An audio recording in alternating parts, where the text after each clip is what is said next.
especial para todos los cibernautas y todos los seguidores de IFM Noticias a esta hora de la mañana, cuando son las 6 de la mañana, 4 minutos. Hoy IFM Noticias tiene un especial, ha alterado su horario normal de las 8 de la noche, para tener una transmisión especial con el expresidente Álvaro Uribe Vélez, quien se conectará en muy contados minutos. Ya hemos confirmado con él pues, su presencia. Y la idea es que en los próximos 20 minutos que vamos a tener de entrevista con el expresidente podamos hablar y tocar los temas fundamentales que le preocupan principalmente a la ciudad de Medellín y al departamento de Antioquia. Seguramente vamos a tener la oportunidad de hablar con él sobre ese llamado de ojo al 2022, que significa hasta dónde este llamado se hace importante y se hace muy, digámoslo de alguna manera, de enfático cuando tenemos precisamente en este momento al expresidente Álvaro Uribe Vélez. Señor expresidente, tenga muy buenos días.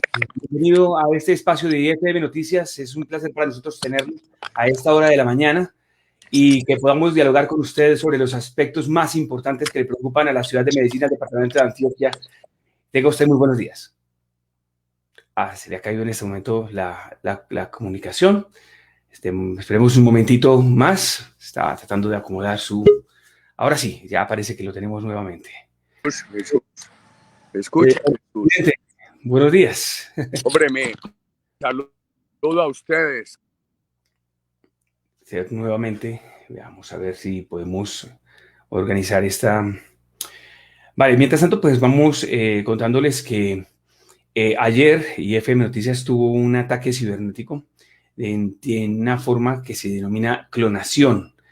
Y hemos estado pues tratando de explicar a través de las redes sociales cómo es que funciona este tema. Hoy hemos publicado un amplio reportaje, una amplia nota que explica realmente lo que está ocurriendo con este tipo de situaciones que nos han tocado pasar. Ahora sí, expresidente, lo pusimos a madrugar. Muy buenos días. No, Jesús, yo procuro ganarle el horario al sol, hombre. Muchas gracias, muy buenos días. Mi saludo a todos ustedes. Excelente.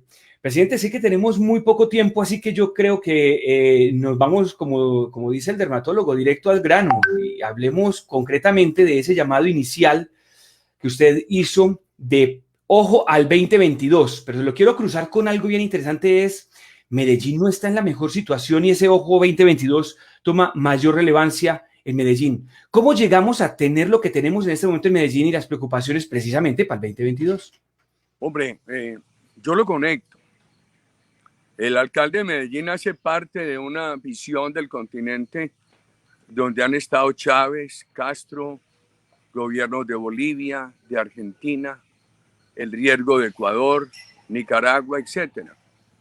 Una visión que siempre apunta al Estado todopoderoso, a ir limitando las libertades, a afectar la libertad de prensa, a desacreditar la empresa privada, como lo ha hecho el alcalde de Medellín, diciendo que los empresarios que estaban en la Junta de EPM son corruptos. Mentiras, eso fue manejado con total transparencia. Y así van abriendo el camino para socavar la democracia.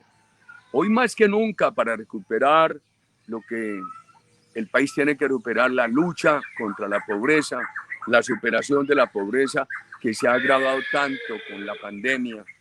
Nosotros necesitamos libertades, una gran política social, una gran empresa privada, y eso lo han venido socavando en la ciudad de Medellín. Presidente, preocupa mucho que uno ve la insatisfacción popular, las personas salen a la calle, se manifiestan permanentemente, se atenta contra EPM y vemos muy tibios a los empresarios, vemos muy tibios al sector político, al sector de la ciudad. ¿A qué le tienen miedo? ¿Qué deberían de hacer? ¿Qué les recomienda a usted? ¿Hacia dónde orienta usted que de pronto toda la sociedad se mueva para poder estar precisamente pendientes de ese ojo 2022? Hombre, yo, por ejemplo, le hago un llamado a los concejales del Centro Democrático. Algunos han hecho oposición, otros no. Es que la oposición es una oposición argumental, seria, cívica. Por ejemplo, ¿cómo no se va a hacer oposición al manejo de EPM? Los riesgos que esta alcaldía le ha venido creando a EPM, que ya tenía un riesgo por Hidroituango, Los riesgos es que este alcalde le ha venido creando a EPM, pueden crearle una afectación tal a EPM que se deterioren los recursos que la ciudad recibe anualmente de EPM. Yo pregunto, ¿podría el municipio de Medellín hacer política social sin EPM? No podría. ¿Cómo le vamos a dejar deteriorar la fuente de la inversión social a Medellín, que es EPM? Por favor, yo le pido a los concejales del Centro Democrático mucha contundencia en esa oposición. Hay que examinar todas esas denuncias contra los contratos de la alcaldía de Medellín, el manejo de Ruta N, el manejo del Jardín Botánico, de todas esas entidades, la proliferación burocrática en la ciudad.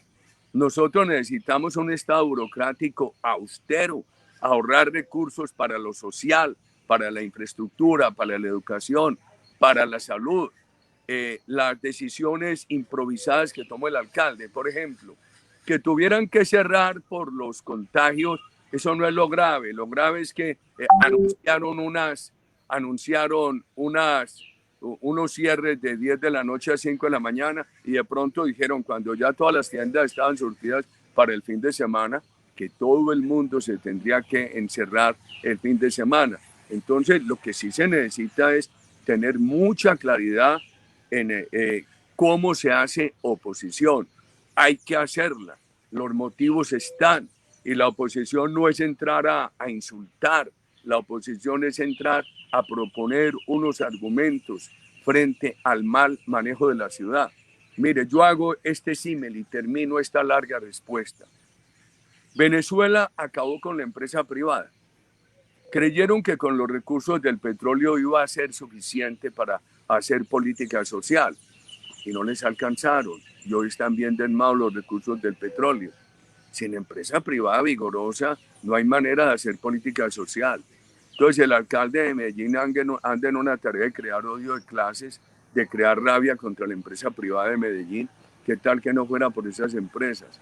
Ahora, cuando veo yo la pobreza de tantas localidades, de tantas comunas de Medellín, digo, el problema no es la empresa privada, lo que necesitamos es más empresa privada para poder atender esos problemas de pobreza. Y el alcalde en su discurso, en su actitud, que hace parte de esa tendencia latinoamericana, que además está en Bogotá, que está en la ciudad de Cali, el alcalde le crea un grave riesgo a la continuidad de la empresa privada. Empieza por desacreditar a los empresarios, por injustamente señalarlos de corruptos, enseguida los echa de las juntas, le mete mentiras a la ciudad y ahí va creando un ambiente contrario a nuestras empresas privadas que son absolutamente necesarias. Expresidente, precisamente le vuelvo a tocar el tema de los concejales porque eso es preocupante. Hay una insatisfacción muy grande y muchas personas incluso alcanzan a decir que lo que hay dentro de ese grupo son algunas personas que se infiltraron dentro del Centro Democrático. Hablan con nombres propios de personas que son muy allegadas al alcalde de Medellín y que le acolitan todo y están en sus fiestas, están en sus reuniones. ¿Qué hacer desde el Centro Democrático para controlar a ese tipo de personas como Albert Corredor, por ejemplo? No, mire, por ejemplo, es admirable lo que ha venido haciendo Alfredo Ramos, el doctor Dip, Simón Molina. Espero que los otros concejales entren en razón. Y Albert tiene que pensar que tenemos eso un compromiso con la ciudad. Yo como expresidente, que soy apenas una especie de orientador general del Centro Democrático, no debería estar diciendo esto, pero pilas con la oposición. Si a mí me dicen es que la alcaldía es muy buena, mire estos y estos logros, yo diría, no hay razón de hacer oposición, pero es que aquí hay un grave riesgo de improvisación, un grave riesgo frente a empresas públicas. El alcalde se ha traído por razones políticas una invasión de personas de otras ciudades que no han tenido experiencia en manejar bien empresas serias como EPM, mientras nosotros hemos manejado históricamente con muy cortos lapsos excepcionales, bien manejadas a empresas públicas. Y lo digo yo que le ayudé como gobernador, le digo yo que me formé allí en todo el proceso de construcción y evacuación del Peñol, lo digo yo que le ayudé mucho como presidente de la República. Mientras en Antioquia ha habido una gran conciencia de manejo de empresas públicas de Medellín, el alcalde se ha traído unas personas de otras partes, afines políticamente a él, Y eso se ha convertido en una invasión de extraños que no tienen por empresas públicas el sentido de pertenencia que los antioqueños tienen. Pero además son unas personas enseñadas es a pequeñas peleas politiqueras en las empresas y a un manejo con liderazgo y con dimensión de presente y futuro como el que ha tenido empresas públicas de Medellín. Y lo digo yo, que fui funcionario allí bajo la gerencia de una persona y del doctor Diego Calle Restrepo. Expresidente, la gente está insatisfecha. Han iniciado unos movimientos de revocatoria en el país y el de Medellín es el más fuerte, al menos en lo que se da a conocer hacia afuera, pero dentro del mismo grupo de revocatoria que hace falta que la gente, digamos, se una como ciudadanos, movimiento ciudadano. Hay muchas cortapisas. Les han parado, les han puesto desde el Consejo Nacional Electoral, desde la registraduría, cualquier cantidad de trabas para que no puedan adelantar, tienen congelado el proceso y no obstante, pues esta es una manifestación ciudadana. ¿Qué piensa usted sobre ese movimiento de revocatoria que se está gestando en Medellín y usted como ciudadano lo apoya? A mí me parece muy grave lo que está haciendo el alcalde de Medellín, es un peligro. Además, primera vez que en Medellín, y yo tengo 68 años, se siembra ese odio de clases desde una alcaldía. Y hay que hacerle oposición con todos los argumentos. Yo espero, por ejemplo, no entrar, como no he entrado en el tema de las agresiones personales, pero sí oposición con todos los argumentos. Otra cosa es la revocatoria. Yo como expresidente de la República, como orientador de un partido político, el Centro Democrático, no puedo entrar en la revocatoria. Eso es regresarnos a la campaña. Y eso es decir, no es que esto es el alcalde contra Uribe, contra el uribismo, que él ha tenido muchas ganas de presentarlo así. Yo no entro en la revocatoria, creo que la revocatoria tiene que ser de predominancia cívica, no política. Lo que sí le pido, y además un manejo político en la revocatoria, como se daría en el evento de que políticos como yo entrasen a la revocatoria, es no mirar el presente ni el futuro, sino volver a las discrepancias de la campaña que perdimos en el año 19 y que ganó el alcalde Daniel Quintero. Pero es que ahí hay otro tema, ¿no? Hay que tener firmeza en lo que es la oposición. Y a mí me preocupan mucho las bandas criminales de Medellín. A los concejales nuestros en la campaña los echaron de algunas comunas y allá había bandas criminales haciendo campaña y exigiendo que se votara por Daniel Quintero. Nosotros vivimos eso en plena campaña, vivimos eso en plena campaña. Eso es de la mayor gravedad, que la delincuencia se convierta en factor de determinación de resultados electorales. Entonces, si van a adelantar la revocatoria, que lo hagan grupos cívicos, que estudien muy bien la ciudad, que lo hagan con argumentos. Si bien las decisiones necesitan emociones, las emociones sin argumentos, sin razones, hacen daño. O sea que esas personas que están en la revocatoria tienen que estar muy bien argumentadas para poder avanzar en eso y que sea una revocatoria de predominio cívico. Por eso, yo que soy activo en la vida política, no debo intervenir. Presidente, aquí las personas le están diciendo muchas gracias por reconocer que es un movimiento cívico la revocatoria. Doctor Uribe, pero ahora que usted dice, vamos al 2022, ojo al 2022, ¿cómo vamos a escoger o cómo se va a escoger por parte del Centro Democrático o de una posible coalición de centro derecha? ¿Cómo se va a escoger a ese candidato y cómo se van avanzando en esos acuerdos políticos precisamente para tener alguien que lidere ante esa amenaza progresista que incluso el presidente Samper hace poco se le escuchó diciendo pues que estaba apoyando todos los movimientos precisamente desde el movimiento del Grupo ese de Puebla? A ver, primero, yo creo que hay que superar la discusión izquierda-derecha. Nosotros hemos venido en el Centro Democrático hablando siempre de unos valores que se requieren para que la democracia funcione bien. La seguridad es un valor democrático. La inversión privada es una fuente de recursos para lo social. Lo social legitima la inversión privada. Las instituciones sólidas defienden la democracia Se requiere el pluralismo participativo que afectaron en Argentina, suprimieron en Venezuela, acabó bastante el presidente Rafael Correa en el Ecuador, se mantiene bien amenazado en Nicaragua, etc. Eso es lo primero. Lo segundo, ¿cuál es el riesgo del 22? Gobiernos de esa orientación, que así ellos hoy por hoy estén negando lo que piensan y lo que hacen, y te quieran en teoría marcar distancia con Maduro y con esos regímenes, sabemos que tienen su corazoncito allá. Y cuando uno ve las alcaldías de Medellín, Bogotá y Cali, para allá van. Esas son muestras de lo que se quiere para el control presidencial en Colombia en el año 22. Y si a este país le fue mal con Juan Manuel Santos, que decía ser pro empresa privada y pro libertades, y fue capaz de desconocer un plebiscito y sustituirlo por una proposición del Congreso, lo que es inaceptable desde el punto de vista democrático. Y además parar la economía como la paró, con esa descarga enorme, con ese estallido de impuestos que le produjo a Colombia, de corrupción, de lo que llamaron mermelada para comprar congresistas, etc.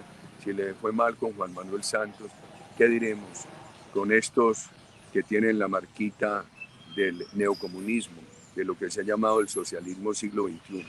Pero para poder defender esta democracia necesitamos responderle a la opinión pública, y aquí entro en 3 temas. Este país necesita urgentemente este año que el presidente Duque ha tenido unos éxitos, no hay duda. El presupuesto educativo, la dotación de UCIs en el país, la generación de energía con fuentes alternativas, eólica y solar, pero que hay unas prioridades hoy que se necesita para este año. Sí, la vacunación. El pueblo colombiano no se le va a quitar la angustia mientras no sintamos que se está vacunando. La seguridad. Por ejemplo, a las 3 de la mañana yo recibí informes de unas balaceras en Buenaventura. Ahí puse el tweet. Inclusive me mandaron unos audios por Facebook en los cuales se oían las balaceras, la seguridad. La seguridad de la mano, el narcotráfico. Estamos en mora de que se empiece a fumigar. Y al empezar a fumigar, ojalá lo acompañe con la protección de los bosques. Entonces decir, mire, este bosque, este pedazo de selva lo están acabando con el narcotráfico. Aquí vamos a eliminar el narcotráfico, los cultivos, pero como aquí no podemos traer ni café ni palma africana, tenemos que recuperar la selva, vamos a pagarle a estos ciudadanos para que sean guardabosques y se les paga con ingresos solidarios, la seguridad, la lucha contra el narcotráfico. Me parece que el gobierno nacional debería en Medellín dirigir directamente la política de seguridad, dirigirla y instalar unos centros de reacción en cada comuna y llenar a la ciudad de personas que con su teléfono le informen a la fuerza pública. Entonces yo llamo de tal comuna, le informo a la fuerza pública, que la fuerza pública tenga una capacidad de reaccionar inmediatamente. Eso es un tema bien importante. Y lo otro, la pobreza se ha crecido mucho, no por culpa del presidente Duque, sino por culpa de la pandemia. Entonces nosotros necesitamos más ingresos solidarios, más subsidio de vivienda, que el programa de vivienda es bueno, pero la dimensión de la pobreza en el país es tan grande que necesitamos más vivienda. Necesitamos las obras de infraestructura. Recordar que en Medellín se va a hacer el tren del 80 gracias al gobierno nacional, no a la alcaldía. Nosotros necesitamos empleos reales, que el arreglo de quebradas, de aceras, de unidades deportivas. Nosotros necesitamos la disminución de la jornada de trabajo para hacer el trabajo más amable a los colombianos. La reforma al contrato de aprendizaje, porque ustedes se van a contratar un aprendiz. No pueden contratar sin un muchacho que estudie en el SENA o en una universidad. Lo que el Centro Democrático ha puesto es que cualquier colombiano menor de 30 años que no haya tenido un contrato laboral formal pueda ser aprendiz, queridos amigos, en todo lo que son los subsidios, la financiación de los programas de vivienda, empleo remedial en las ciudades, más financiación del campo colombiano. Eso necesita dinero. Y la única manera de conseguirlo ahora es con crédito. Y el país está muy endeudado. Entonces eso necesita una pequeña reforma tributaria y ahorro. Por eso nosotros hemos propuesto que los gastos burocráticos del Estado se congelen, no puedan subir más allá de inflación cada año, siquiera en un periodo de 6 u 8 años, queridos amigos. Eso tendría un gran ahorro, porque derramarle un peso de impuestos a los colombianos sin una política, sin una contrapartida de ahorro, sería muy injusto. Todo esto para poder mostrar una reducción de la pobreza, a mi juicio hay que hacerlo muy rápido. De lo contrario, ¿para qué hablamos de candidatos del 22? De lo contrario, ¿para qué hablamos de la coalición? De lo contrario, ¿para qué hablamos de quiénes van a ser los candidatos del Centro Democrático, de un partido del otro? Claro, el Centro Democrático tendrá que escoger su candidato. Ojalá haya una gran coalición por la democracia colombiana, pero fundamentalmente lo primero que se requiere es esa gran política de vacunación, de seguridad y esa gran política social nos muestre nuevamente en una senda de reducción de pobreza. Eso es lo que yo llamo los factores de competitividad, el propósito superior para que este país sea, para que su democracia tenga defensas suficientes en el año 22. Hay un gran sector de la población y de los seguidores del Centro Democrático que dicen que Tomás debería asumir las banderas en el partido. Su opinión personal sobre su hijo y la incursión en la política. Bueno, él ha dicho que no aspira, espero que lo haya dicho con seriedad, es serio, y que los hijos míos ayuden, que han tenido la oportunidad de estudiar, de conocer el país, son empresarios con criterio social y quieren mucho al país, que ayuden, que opinen, que le ayuden al partido, a la patria, pero está bien lo que él ha dicho, que no va a aspirar. Presidente, resulta que los ciudadanos siempre se han imaginado al mejor ministro de Defensa a usted. ¿Por qué en este cambio no es usted el ministro de Defensa? Pues hombre, porque el ministro de Defensa lo escoge el presidente de la República y porque yo por esta persecución injusta contra mi persona, de esos maestrados, Barceló y Reyes, con el invento de que yo estaba sobornando testigos, hombre, qué infamia, pues tuve que renunciar al Congreso el 18 de agosto. Y la Constitución dice que alguien que ha sido congresista no puede entrar al Ejecutivo sino mínimo un año después de haber renunciado, de haber terminado su periodo en el Congreso. Pero quien escoge al ministro de la Defensa es el presidente de la República y confiamos que el doctor Diego Molano tenga éxito. Tiene que tenerlo en las ciudades y en los campos de Colombia. Hablando sobre esa persecución, presidente Uribe, ¿cómo va ese proceso ahora? ¿Qué se espera de la fiscalía y cuáles son sus expectativas? Y quiero que también me cuente cómo va el proceso de su hermano. Bueno, el proceso de mi hermano está en esa etapa final de juicio. Imagínense unos casos del año 94. Y eso lo revivió ese fiscal Montealegre, todo por rabia contra mí. Mi hermano es un hombre de un patrimonio muy reducido, no tiene patrimonio ni para financiar paramilitares, y es un hombre de principios morales que tampoco lo haría. Hombre, lo mío es una infamia. En el año 2018, el magistrado Barceló decía en Bogotá en la campaña para desacreditarme que me iba a meter a la cárcel, y era el presidente de la Corte Suprema. Qué vergüenza. Eso ni en Venezuela. El presidente de la Corte Suprema alardeando en reuniones con periodistas, voy a meter a la cárcel a fulano de tal, en este caso a Álvaro Uribe. Y los abogados míos preguntaban oficialmente, y la Corte decía que ya no había proceso contra mí. Sin embargo, el 24 de julio me llamaron a indagatoria, que por soborno de testigos y por fraude procesal me debieron haber metido a la cárcel. Alguien que esté obstruyendo la justicia lo deben meter a la cárcel de inmediato. Todo ha sido político. Era por desacreditarme. Y enseguida se demoraron 15 meses para la indagatoria y me tuvieron suelto, libre. Entonces, si yo obstruyo la justicia, ¿por qué me tuvieron libre? Y me indagatoriaron el 8 de octubre del año 2019 y me metieron a la cárcel el 4 de agosto del 2020. Hombre, qué infamia. ¿Y sabe quién me metió a la cárcel? Fuera de eso, del magistrado Barceló, esa rabia por las diferencias que tuve con un sector de la Corte siendo yo presidente, y un magistrado Reyes, nombrado por Barceló en la Corte. Reyes fue contratista de Juan Manuel Santos. Juan Manuel Santos le pagó a Reyes 175.575 millones de pesos para referenciar a esos individuos de la FARC que entrarían al proceso.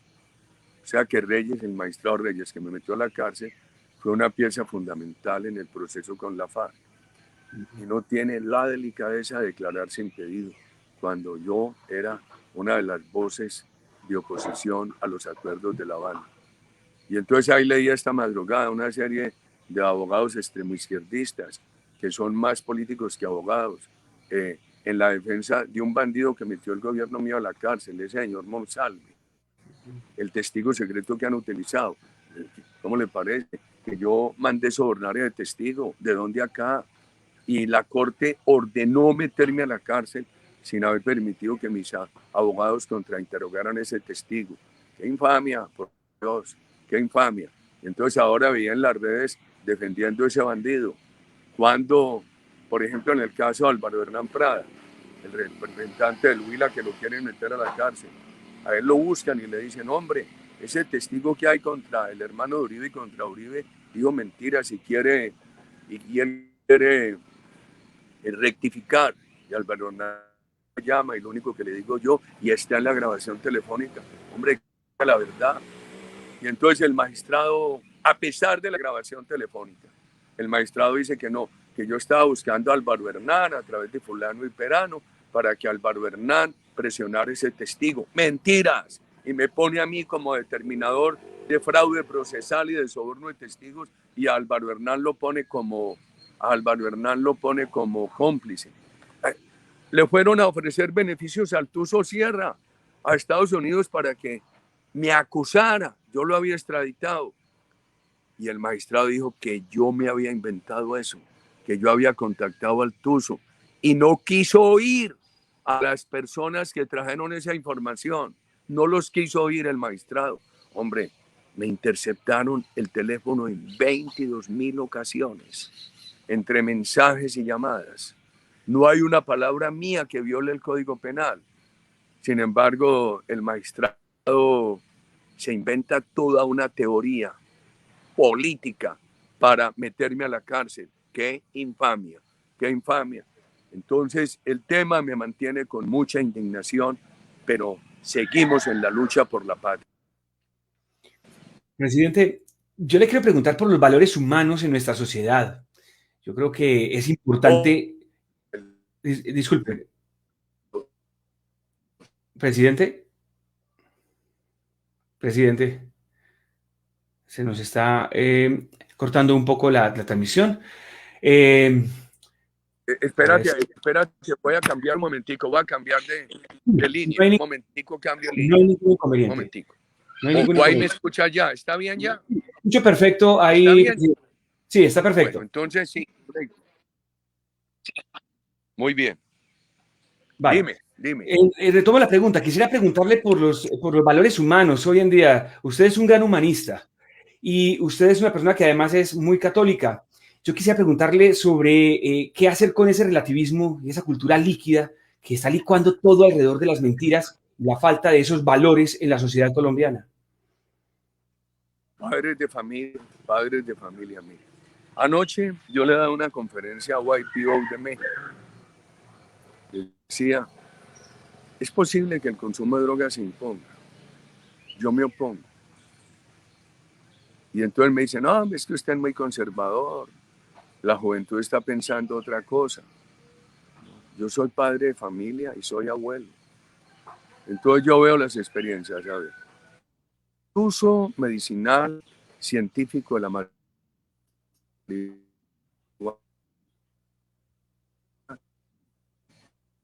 Se nos vuelve a cortar. Pero voy a cambiar de línea. Y luego, presidente, lo esperamos. No hay ningún inconveniente, lo esperamos. Estamos en diálogo con el expresidente Álvaro Uribe Vélez, quien está hoy con nosotros aquí a través de IFM Noticias. Estamos hablando sobre diferentes aspectos de la vida nacional. Hemos hablado también de Medellín, hemos hablado del Consejo de Medellín, el llamado que hace el expresidente precisamente a su bancada llama a la reflexión a Albert Corredor, un concejal que ha sido muy polémico en la ciudad de Medellín, sobre todo por ser tan cercano y por aprobarle todo y por no ejercer la oposición en la que se ha comprometido. Hemos hablado también sobre la tibieza que tiene el sector privado, esa situación de buscar la manera de que salgan en defensa de EPM. Hemos hablado sobre empresas públicas de Medellín, el alcalde de Medellín y sobre la revocatoria. También hemos estado hablando un poco alrededor de la persecución jurídica que ha vivido en los últimos tiempos el expresidente, y hemos estado hablando también sobre todos aquellos aspectos que han tenido también la persecución a su hermano. Nos ha hablado que Tomás ha manifestado que no está interesado en la política, pero reconoce que es un buen líder y esperamos pues que los ciudadanos en algún momento lo logren convencer. Yo desde lo que es recogiendo el sentir de las personas que se manifiestan.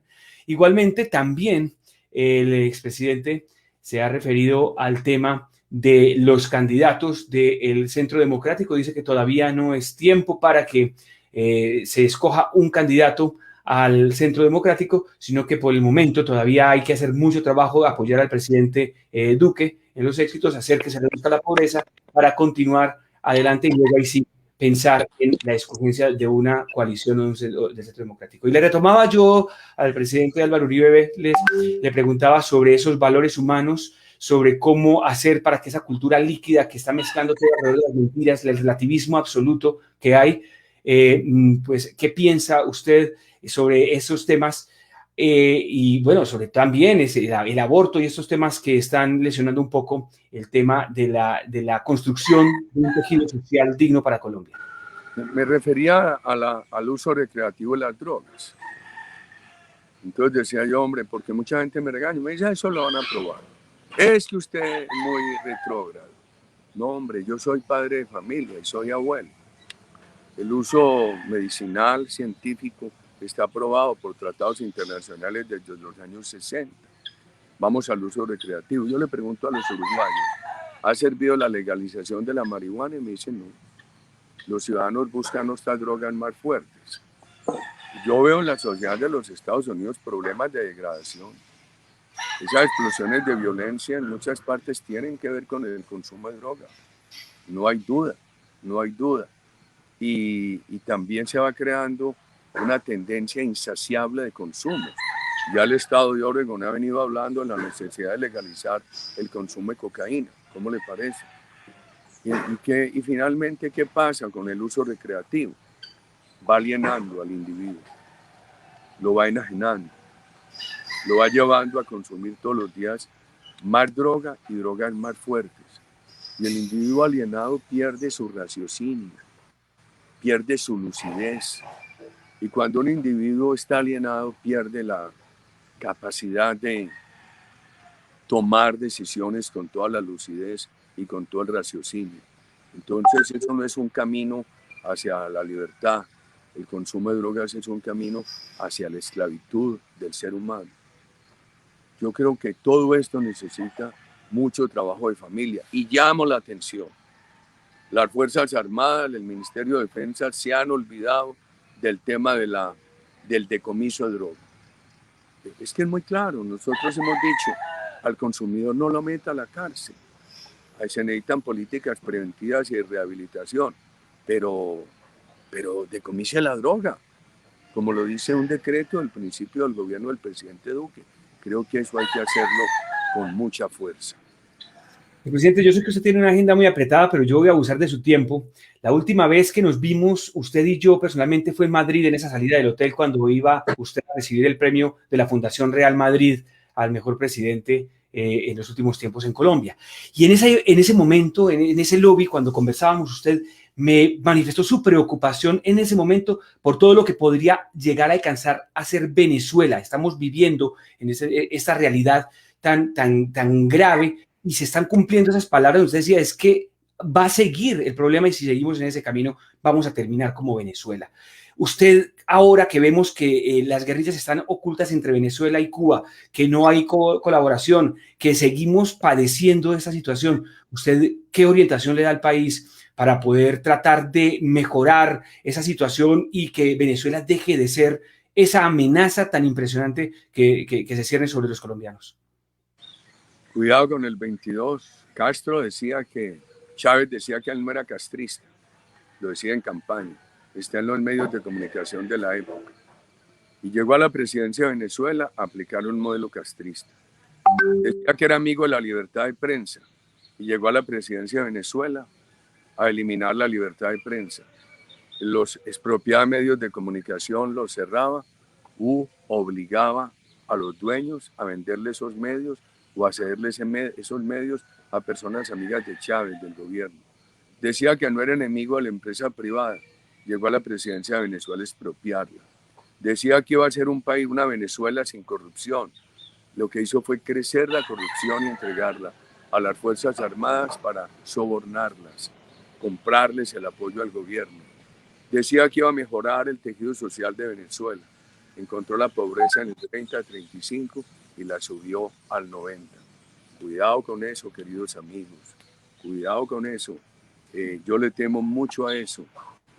Y ahora siempre negaron que apoyaran al ELN y a la FARC. Ahora los tienen. Eso es un campo de verano del ELN, de la FARC, de bandas criminales de Colombia. Esa dictadura se mantiene estable porque tienen narcotráfico en asocio con estos grupos de Colombia. Es un país rico en oro, tiene todavía un poquito de petróleo. Tiene mucho petróleo, pero producen muy poquito. Tiene los venezolanos que viven en el extranjero, envían dólares a sus familiares de Venezuela. Han dolarizado esa economía de hecho. Las Fuerzas Armadas están sobornadas, apoyan totalmente la tiranía de Chávez porque son beneficiarias de la corrupción e infortunadamente tienen unos apoyos económicos de Rusia y de China. Pero un país que ha sacado a 4 millones de personas es un país que va muy mal. Un país que tiene 90% de pobreza es un país que va muy mal. Un país que hace fraude electoral es un país que va muy mal. Entonces, ¿cuál es la gracia de esos regímenes? Ninguna. Por eso nosotros este año debemos mostrar una gran tendencia de reducción de pobreza y defender la democracia en el proceso electoral del año 2022. Presidente, cuando usted nos plantea de todo lo que se hizo en Venezuela con promesas que después terminaron en otra cosa, ¿no le suena muy parecido a las promesas de Daniel Quintero y lo que está haciendo la alcaldía de Medellín? Tendremos un pequeño Chávez en incubación. Lo que hizo Petro en Bogotá, lo que hace Daniel Quintero en Medellín, la administración rabiosa de la doctora López en Bogotá, temas del alcalde Ospina de Cali, que me extraña porque es un hombre muy inteligente. Esos son pequeños experimentos chavistas y bien disimulados. El chavismo era muy disimulado y cuando tenían plata el petróleo encantaba a la gente. Mientras el alcalde Quintero tenga dinero de empresas públicas, podrá seducir muchas personas. Lo grave es que lo va a acabar. Y puede demorarse unos años, pero si a eso no se le pone coto, acaba con empresas públicas y acaba con la fuente de generación de recursos para Medellín. Presidente, me disculpa que abuse de su tiempo. Ya llevamos 42 minutos. En el momento que usted me diga me tengo que ir, por favor me corta porque preguntas son las que tenemos. Es usted el que me tiene que decir en qué momento se tiene que ir. Un momento hago una pregunta, Álvaro. Mono, ¿dónde está Regino? Bueno, dígale que enseguida que termine yo esta entrevista conversamos. Sigue, hombre, sigue. Presidente, resulta que dentro de toda esta dinámica política que estamos viviendo, pues se viene ahora el tema de las elecciones parlamentarias. Hay muchas preguntas sobre cómo se van a conformar esas listas parlamentarias por parte del Centro Democrático y la recomendación es que usted haga para que se pueda llevar a cabo una lista que sea exitosa, porque es que antes estaba usted en la cabeza y eso garantizaba una presencia como se dio de mayoría del partido. Pero ¿cómo garantizar que se mantenga esa presencia allí ahora en su ausencia? Bueno, este año va a ser un año muy importante. Necesitamos la vacunación, la seguridad y las políticas de reducción de pobreza. Si eso se hace, eso le puede dar prestigio al Centro Democrático. y sacar proyectos de ley que dejamos. Por ejemplo, convertir en ley de la República la reducción de la jornada de trabajo. Este es de los poquitos países en América Latina que mantiene una jornada de trabajo de 48 horas. Reduzcamos la jornada a 42, ya se aprobó en el Senado. Yo había dejado el proyecto, falta la Cámara. Ahora se puede hacer escalonadamente, una transición en un número de años. Hombre, este país se venía equivocando antes del gobierno Duque con exceso de impuestos para crear equidad. El exceso de impuestos, como ocurrió en la administración Santos, no crea equidad. Lo que hace es afectar la economía. ¿Cómo crear equidad? Nosotros, crezca la empresa privada y mejore la vida de los trabajadores. Por eso lo de la jornada de trabajo, la prima adicional, o este proyecto al cual me quiero referir. Hay unos niños que nacen en hogares que les pueden dar todos los beneficios y hay otros que nacen en hogares muy vulnerables. El proyecto por el cual estamos abogando es que el Estado colombiano le entregue un bono a la familia de un niño que nazca en un hogar vulnerable. ¿Y se gaste cuándo ese bono? Se lo gaste, queridos amigos, cuando el niño sea universitario, tenga un proyecto productivo para financiarlo o para ayudarse en la pensión. Vamos nivelando la cancha. Yo creo que ese tipo de proyectos son muy importantes. O la reforma al contrato de aprendizaje. ¿Cuánto se beneficiaría una ciudad como Medellín con la reforma al contrato de aprendizaje? La propuesta nuestra es que cualquier muchacho, ciudadano colombiano, de menos de 30 años que no haya tenido un contrato laboral formal, pueda ser aprendiz hasta por 2 años. Pensamos que todo esto ayudaría mucho, le da prestigio a la democracia, a los partidos afines al gobierno, al centro democrático y ayuda para la defensa de la democracia en todos los procesos electorales del año 22. Con todos estos movimientos progresistas, el presidente Biden está matriculado dentro de ellos. Se dice que fue apoyado por Soros y está como dentro de esa línea. ¿Cuál debería de ser, presidente, según su opinión, la relación que debe establecer Colombia con el gobierno de los Estados Unidos y cómo podría salir algo bueno, aún siendo Biden catalogado como lo viene catalogando muchísima parte de la opinión pública dentro del grupo yo no lo catalogaría ya. Él tiene unos compromisos de defensa de la democracia norteamericana, sus tesis, que no son radicales, en la Convención Demócrata le ganaron a los candidatos radicales. Eso es bien importante saber. Creo que las relaciones con los Estados Unidos deben ser muy buenas. Es un país que ayuda mucho. Hay que pedir que haya ya una política bipartidista de los dos partidos frente a Colombia. Es un socio necesario y Colombia ha sido un socio muy leal con los Estados Unidos. Pero es que además tenemos enemigos comunes. Así entren ahora en una época de distensión aparente con Venezuela. Venezuela hospeda a unos grupos terroristas, todos enemigos de Estados Unidos. Y nosotros somos el país de mayor riesgo, por ser el país que tiene 2.216 kilómetros de frontera con Venezuela. El presidente Biden ya ha dado señales claras frente a Corea, frente a un país, frente al otro. Y de eso que va a subir el salario y los impuestos. Es que tienen espacio. Nosotros a lo del salario no nos oponemos, por eso propusimos la prima adicional. Bájale los impuestos a las empresas y suba la remuneración de los trabajadores. Por eso estamos proponiendo la reducción de la jornada de trabajo, sin bajar el salario de los trabajadores. Los impuestos, que el presidente Biden tiene espacio para subirlos. Con una tasa del 21%, él lo puede subir algo y no afecta para nada la economía de los Estados Unidos. Nosotros tenemos que ir con mucha delicadeza, porque la economía colombiana venía muy mal, se empezó a mejorar con la reducción de impuestos del presidente Duque. El año 19 fue bueno, enero, febrero del año 20 fueron muy buenos, todo se afectó por la pandemia. Ahora vamos a necesitar algo de impuestos moderadamente para poder el país se endeude más a fin de poder adelantar la política social que se requiere para mostrar una nueva tendencia de reducción de la pobreza. Presidente, la JEP es un tema que queda pendiente. Siempre se ha planteado la forma de reformarla o de convertir en una sola corte. Usted propuso una constituyente. ¿Cómo va ese tema?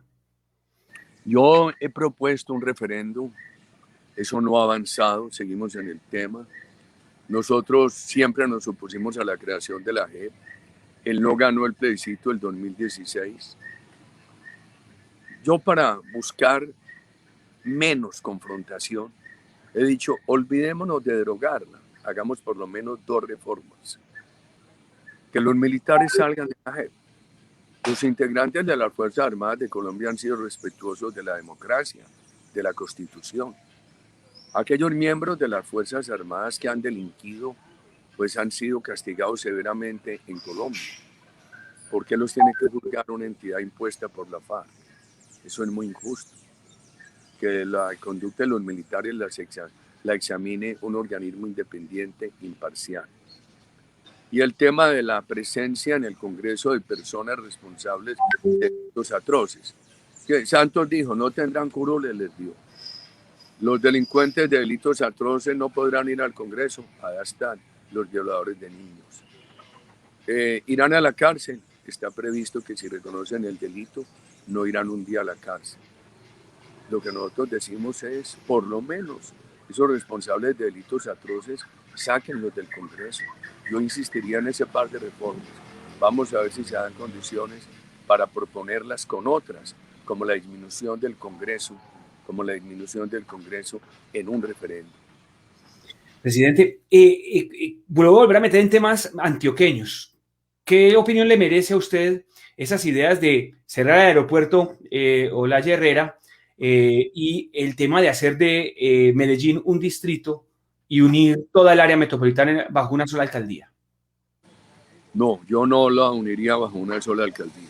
Eso en Bogotá ha demostrado ser muy ineficiente. Yo creo que es muy importante tener alcaldías independientes de elección popular, unidas por el área metropolitana. Eso me parece bien importante. Creo que la concepción de las áreas metropolitanas sin burocracia es mucho mejor que las macroadministraciones, que administraciones de conjuntos humanos muy grandes, con unas administraciones muy poderosas y muy ineficientes. Me parece un error. Mire, cuando a mí me tocó la construcción del aeropuerto José María Córdoba, trabajé para que no nos obligaran a cerrar el Olaya Herrera. Porque cuando yo llegué a la aeronáutica estaba previsto que se vendía el Olaya Herrera para financiar el José María Córdoba. Yo hice una serie de cambios que le dieron mucho dinero a aeronáutica. Por ejemplo, que usted no había nacido. Para uno pagar los impuestos aeroportuarios iba a una casilla de aeronáutica. Cuando llegué a aeronáutica cambié eso y se pagan en el tiquete aéreo. Y medidas como esas aumentaron sustancialmente el recaudo. Entonces le dije a Hacienda, Planeación Nacional y al Banco Mundial, este recaudo nos permite pagar la deuda. Y fue un aeropuerto que costó muy poquito, 20 y pico de millones de dólares, bien construido, con toda la austeridad, con todo el manejo del detalle. Entonces salvamos el aeropuerto. Inicialmente para que no se vendiera para un gran parque, la ciudad necesita pulmones. Y en la alcaldía del doctor William Jaramillo Gómez se hizo una cosa muy buena, que fue dejarlo como aeroparque. Y de hecho se dedicaron unos terrenos a parque. La verdad es que si lo sacan se congestiona muy rápido el José María Córdoba.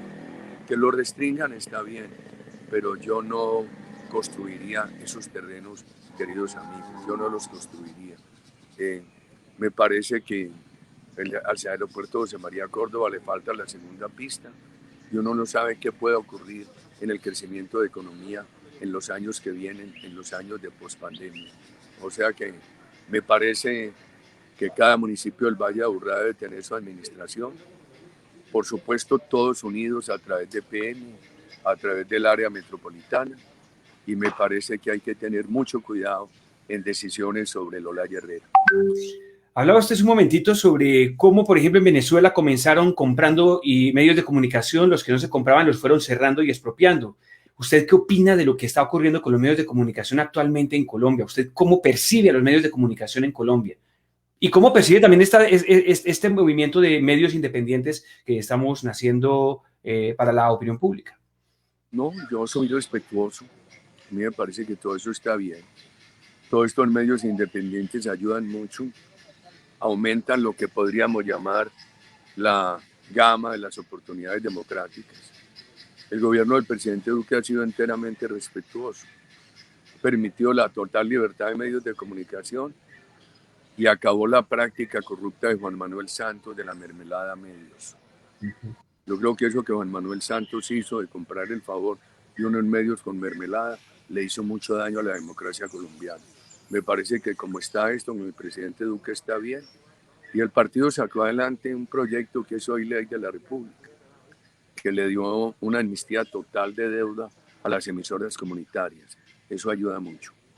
Voy a ir cerrando ya porque no quiero abusar de su tiempo. Llevamos 54 minutos. ¿Qué tal si le propongo que cerremos con una hora, como los programas tradicionales, con una hora? Y es más porque sé su agenda, sé que tiene muchas cosas que hacer, pero ¿usted qué piensa de esa representación antioqueña en el gabinete? Siempre se ha dicho en los análisis políticos en Antioquia que el bastión que ha puesto presidente en el país en los últimos tiempos ha sido precisamente Antioquia, que Antioquia es el único contenedor que queda para que no lleguen los movimientos progresistas a la presidencia de la República, que hay que hacer un trabajo muy importante en Antioquia precisamente para que continúe haciendo ese bastión, pero que no hay un incentivo por parte del presidente en una representación suficiente en el gobierno. ¿Usted qué piensa de eso? Yo no hablaría de movimientos progresistas, yo hablo de neocomunistas, unos más disimulados que otros. Y ahí incluyo aquellos que tienen una visión democrática, pero que son muy débiles y ceden ante las presiones del neocomunismo, que eso es también muy preocupante. Segundo, Antioquia. El ministro Diego Mesa Puyo es un excelente ministro, pero Antioquia merece más presencia en el gabinete, sin duda alguna. Yo lo digo con todo el respeto y el afecto por el presidente. Presidente, ¿usted aspirará a un nuevo cargo? ¿Podríamos volver a tener como gobernador de Antioquia? ¿Podríamos volver a tener como alcalde de Medellín con toda su experiencia y con toda con esa mano dura y corazón firme? Corazón Hombre, grande. 68 años, mire este pelo, irreversiblemente blanco. Yo, primero, ayer me decían unos periodistas de Bogotá, pero es que muchos le están pidiendo que se retire. Yo le dije, yo, hombre, ¿por qué me voy a retirar si yo creo en la economía fraterna, no en el odio de clases? ¿Por qué me voy a retirar si yo toda la vida he trabajado por esta democracia y si bien tuve el honor de ser presidente de Colombia, mis preocupaciones por el país siguen vigentes? ¿Por qué me voy a retirar si estoy en la tarea de agitar tesis y de promover nuevos liderazgos? Yo creo que eso de promover nuevos liderazgos en mi condición y en mi edad es una tarea que yo acojo con mucho entusiasmo. Vamos a seguir en eso. Pero es que si López Miquelsen nunca se retiró, siempre habló por qué lo quieren retirar a ustedes, por qué lo quieren jubilar tan rápido, eso no es justo. Lo que pasa es que yo molesto más y escribo tweets desde las 4 de la mañana y estoy activo y estoy al frente de un partido. Entonces siempre soy incómodo para muchos, pero yo de todo corazón defiendo los valores democráticos, un país seguro, fraterno, sin odio de clases, con una gran empresa privada, con una gran política social, con un gran liderazgo en educación, en medio ambiente, todos esos temas. Por eso estoy diciendo, fumiguen la droga, pero páguenle al campesinado que está, por ejemplo, en ese Bajo Cauca, en Tarazá, etcétera, al campesinado que esté en la droga, para que cuide el bosque y páguenle como ingresos, con ingresos solidarios, cosas de esas. O sea, ¿por qué me voy a retirar si yo con mucho entusiasmo muevo tesis como las que moví en el Congreso de la prima adicional o los proyectos de salud o sacar adelante la reducción de la jornada de trabajo o el bono solidario para los niños de hogares vulnerables? Entonces uno sigue con esas inquietudes sobre la patria y todavía hay espacios de medios como el suyo que tanto le agradezco, que me han permitido en la mañana de este viernes de hablar de tantos temas. Vamos a concluir ya en los 2 minutos que nos quedan, presidente. ¿Se va a vacunar contra el COVID? Hombre, claro, y ojalá llegue la vacuna rápidamente. El gobierno ha hecho un buen manejo. La reglamentación de la vacuna, los expertos han dicho que está bien concebida. Necesitamos que llegue urgentemente.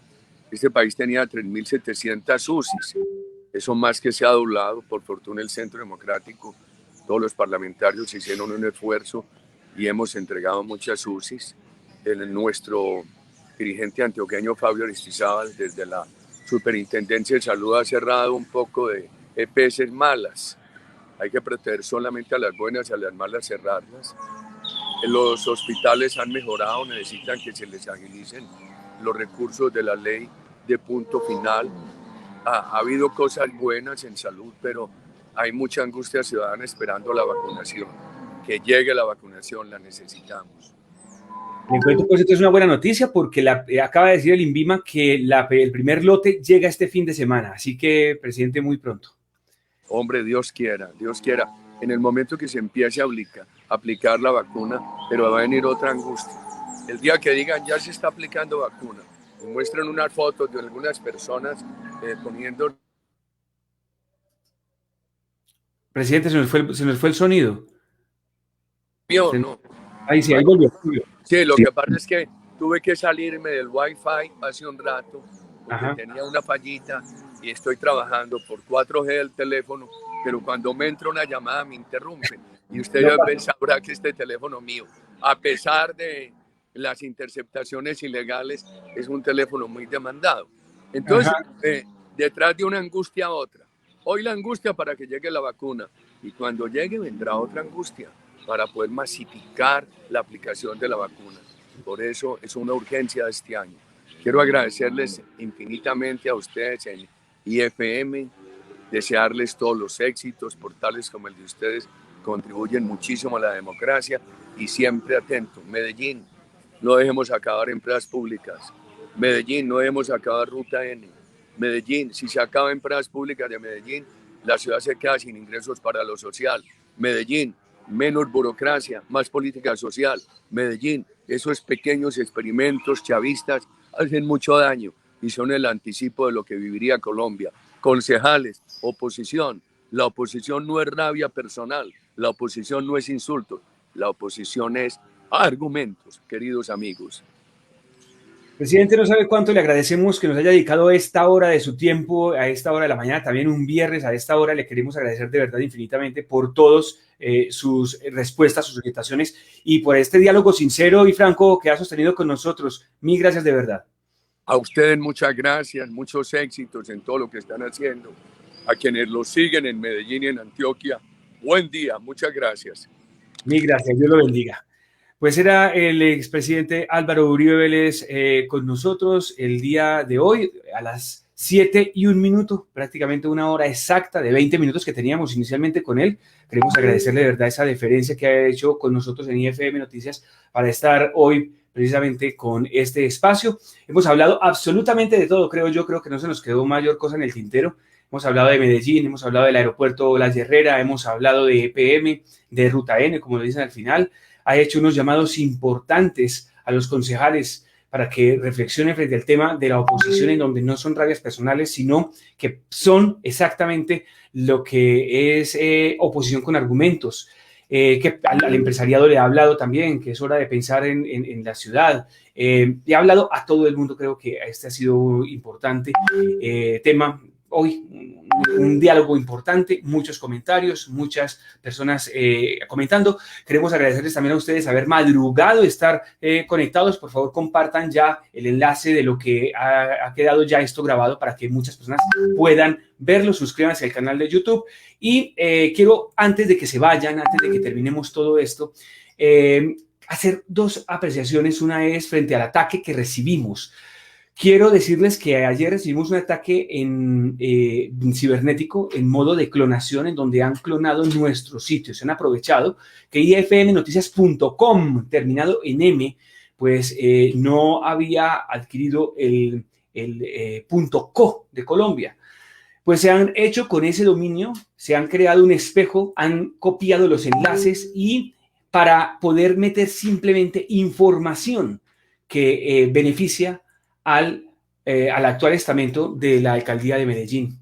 pusieron un artículo que nunca hemos escrito nosotros, que difiere de lo que ha sido además la línea editorial, y con una novela absolutamente absurda que han planteado para sacar, digamos, en buena imagen y dejar en buena imagen a la secretaria privada de la alcaldía, María Camila Villamizar, y la ponen como si ella hubiese descubierto un entramado contra el exgerente de Empresas Públicas de Medellín, Álvaro Guillermo Rendón, algo que no ocurrió. Especialmente Álvaro Guillermo Rendón estuvo 2 horas en este espacio de IFM Noticias, el que hacemos en la noche, el pasado martes, y ese martes pues contó todo lo que había ocurrido precisamente con EPM y cómo había sido engañado y cómo había sido la señora Villamizar la que había generado un documento que lo quería empantanar y que lo que hicieron utilizar para poder promover su salida en esa toma hostil del poder. Ese tema puntual hizo que luego en las averiguaciones, ese mismo día compraron el dominio y el hosting y crearon el espejo. Se tardaron 2 días para crear ese espejo y curiosamente el mismo día que nosotros estamos denunciando o demostrando que el más opcionado a tener la gerencia de Empresas Públicas de Medellín, uno de los vicepresidentes que fue enganchado burocráticamente por orden del expresidente César Gaviria Trujillo, pues quisieron que, pues estábamos demostrando que él no tiene la preparación completa para asumir una gerencia de EPM, pues tuvo 10 años de su vida administrando bares y tuvo 8 años en un ministerio, de los cuales 2 de esos años fue viceministro, y son sus credenciales, aparte de unos contratos precarios en la Cámara de Comercio de Pereira y otros emprendimientos que tuvo en el tema de empresario que no le funcionó. Eso no es suficiente porque no tiene ninguna experiencia en temas de gas, no tiene ninguna experiencia en temas de energía, no tiene experiencia en ningún tema que sea para EPM. Y resulta que ya hemos tenido la experiencia de qué ha pasado con esos gerentes que no han tenido ese tipo de experiencias.